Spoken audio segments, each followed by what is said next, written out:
قال شيخ الإسلام محمد بن عبد الوهاب رحمه الله تعالى في ثلاثة الأصول وأدلتها. بسم الله الرحمن الرحيم. الحمد لله رب العالمين والعاقبة للمتقين ولا عدوان إلا على الظالمين، والصلاة والسلام على رسوله الكريم وعلى آله وأصحابه أجمعين. أما بعد، السلام عليكم ورحمة الله وبركاته. مرتبة الثانية الإيمان. مرتبه دویم این ایمان، شناخت ایمان یا یکی دانستن ایمان. مرتبه اول اسلام بود، اسلام رو گذاشتیم و ایمان محمد بن عبدالوهاب رحمه الله میگن که ایمان و هو بدع و سبعون شعبة. ایمان یک 70 چند شاخه دارد. أعلاها قول لا إله إلا الله، وأدناها إماطة الأذى عن الطريق، والحياة شعبة من الإيمان. بالاترین ایمان این سخن لا اله الا الله است و پسترینش دور کردن اذیت از راه. دور کردن اذیت از راه این مانند گوییم یگان سنگ، یگان چوب، همون چیزهایی که خلل میرسد در راهی که انسان ها میرود، همون را دور کردن این یکی از پسترین ایمان است. و حیا شعبه از ایمان می باشد. و ارکانه ستة: ان تؤمن بالله و ملائکته و کتبه و رسله و اليوم الآخر و بالقدر خیره و شره كله من الله. و رکنه ایمان 6 تا است. اینکه ایمان بیاوری به الله و به ملائکه ها و به کتاب هایش و به پیامبرهایش، روز آخرت و به تقدیر نیکی بدی از جانب الله تعالی است. كله من الله. والدليل على هذه الأركان الستة قوله تعالى: ليس البر أن تولوا وجوهكم قبل المشرق والمغرب ولكن البر من آمن بالله واليوم الآخر والملائكة والكتاب والنبيين.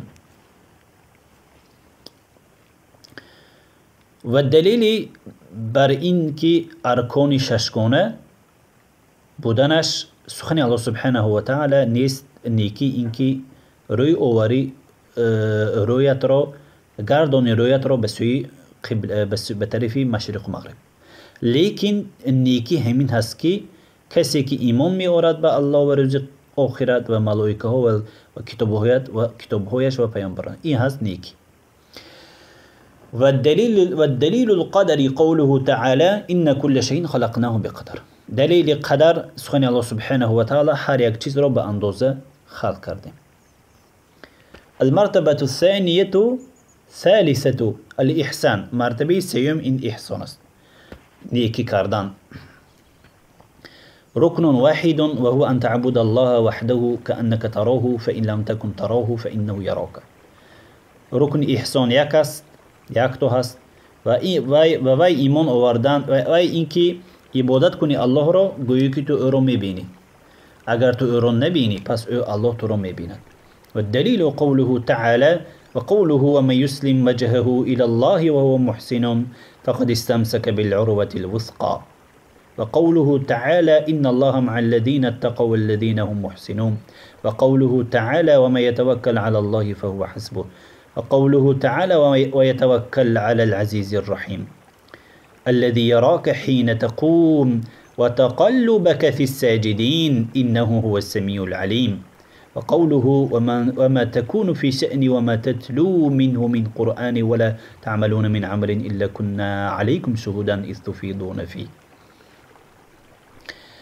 و دلیل سخن الله سبحانه و تعالی هر کسی که تسلیم می شود، تسلیم می کند رویش را به سوی الله و او در حالتی که محسن است، نیکوکار است، پس به تحقیق به ریسمانی سخت چنگ زده است، یعنی به عروة الوثقا چنگ زده است. و سخن الله سبحانه و تعالی البته الله همراه کسانی هستند که می ترسد او را و کسانی که آنها نیکوکار هستند و توکل می کند به الله. هر کسی که توکل می کند به الله پس او بسنده است و توکل می کند بر رحمانی، بر الله عزیز و رحیم. زمانی که الله اون ذاتی که میبینه تو رو زمانی که از جایت برمیخیزی، یا که به سوی قبله روی میاری، یا که به سجده روی میاری. و البته او شنو و دانا هست. و تو در هیچ کاری نمی باشی و هیچ آیاتی را از قرآن نمی خوانی و شما هیچ کاری نمی کنید مگر اون که چون در آن وارد می شوید بر شما ناظر هستیم. یعنی الله سبحانه و تعالی یگان کاری نیست که مگر الله سبحانه و تعالی او را می داند، از او آگاه هست و این و همین چیزها در کتاب نوشته شده است. والدليل من السنة حديث جبرائيل المشهور عن عمر رضي الله عنه قال: بينما نحن جلوس عند رسول الله صلى الله عليه وسلم إذ طلع علينا رجل شديد بياض الثياب شديد سواد الشعر لا يرى عليه أثر السفر ولا يعرفه منا أحد، فجلس إلى النبي صلى الله عليه وسلم فأسند ركبتيه إلى ركبتيه ووضع كفيه على فخذيه فقال: يا محمد أخبرني عن الإسلام. و دلیل از سنت رسول الله صلی الله علیه و سلم حدیث جبرائیل که مشهور است از عمر رضی الله عنه گفت زمانی که ما نشسته بودیم در مجلس در مسجد در نزد رسول الله صلی الله علیه و سلم، طلوع کرد بر ما مردی که بسیار موهاش سیاه است، لباسایش سفید، موهایش سیاه، در او اثری سفر دیده نمیشد و نمیشناخت از ما یگان کسی او را. در نزد رسول الله صلی الله علیه و سلم نشست، پایهایش را به پایهای رسول الله صلی الله علیه و سلم جوز کرد و کفهایش را دستهایش را به زانوهایش گذاشت. پس گفت: ای محمد صلی الله علیه و سلم، خبر ده مرا از اسلام. یعنی این شخص از پیامبر صلی الله علیه و سلم سوال کرد که اسلام چی است؟ فقال: أن تشهد أن لا إله إلا الله وأن محمد رسول الله وتقيم الصلاة وتؤتي الزكاة وتصوم رمضان وتحج البيت إن استطعت إليه سبيلا. پیامبر صلی الله علیه و سلم جواب دادن، گفتند که اینکه شهادت بدهی نیست معبودی بر حق بجز الله و اینکه محمد رسول الله و بنده اوست و نماز را برپا داری و این بدهی زکات را، روزی رمضان را بگیری، حج خانه الله بکنی اگر استطاعت داشته باشی. یعنی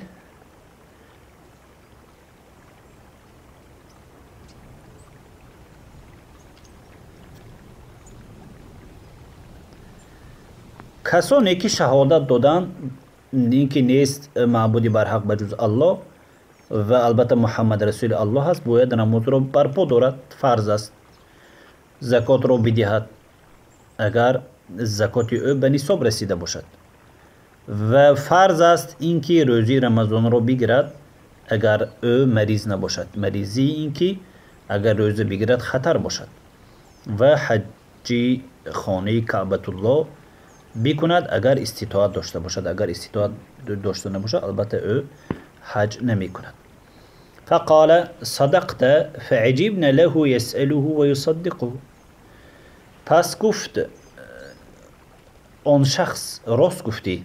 پس ما به تعجب افتادیم، سوال میکند و تصدیق میکند. قال: اخبرنی عن الایمان.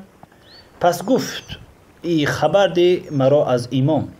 پیامبر صلی الله علیه و سلم گفتند که قال: ان تؤمن بالله و ملائکته و کتبه و رسله والیوم الاخر و بالقدر خیره و شره. اینکه ایمان بیاری به الله و به ملائکه هایش و به کتاب هایش و به پیامبرایش و روزی آخرت و تقدیر نیکی بدی از جانب الله سبحانه و تعالی. گفت: قال صدقت، راست گفتی. قال: اخبرنی عن الاحسان. اكو مرا خبر دی از احسان. گفت: قال: ان تعبد الله كأنك تراه فإن لم تكن تراه فإنه يراك. الله را چنان بپرست که تو گویی که تو او را میبینی و اگر تو نبینی پس الله تو را میبیند. قال: صدقت، گفت راست گفتی. قال: فاخبرني عن الساعة. پس خبر ده مرا از ساعت قیامت. قال: ما المسؤول عنها بأعلى من السائل. یعنی پیامبر صلی الله علیه و سلم گفتند که من این سوال را جواب داده نمیتونم. قال: اخبرني عن اماراتها. پس مرا از نشانه های جواب بده. پیامبر صلی الله علیه و سلم گفتن که قال ان تلد الامة ربتها وان ترى الحفاة العراة العالى رعاء الشيء يتطاولون في البنيان. پیامبر صلی الله علیه و سلم گفتن که این که بیزاید مادر کنیز خودش را، ربش را، ربته، و این که میبینی کسانی که پایلوچ بودن چیزی نداشتن به ساختن آشیانه های بلند. قال فمضى فلبثنا مليا. پس این شخص رفت چند قدری گذشت و پیامبر صلی الله علیه و سلم گفتن که فقال یا عمر، به عمر، ای عمر، اتدری من السائل، آیا میدونی که این سوال کننده کی بود؟ قلنا الله و رسوله اعلم، الله و رسولش داناتر است، ما نمیدونیم. گفتن قال هذا جبريل اتاكم يعلمكم امر دینکم. این جبرائیل بود آمد تا که تعلیم میدهد برای شمایان دینتان را، امر دینتان را. بارک الله فیکم.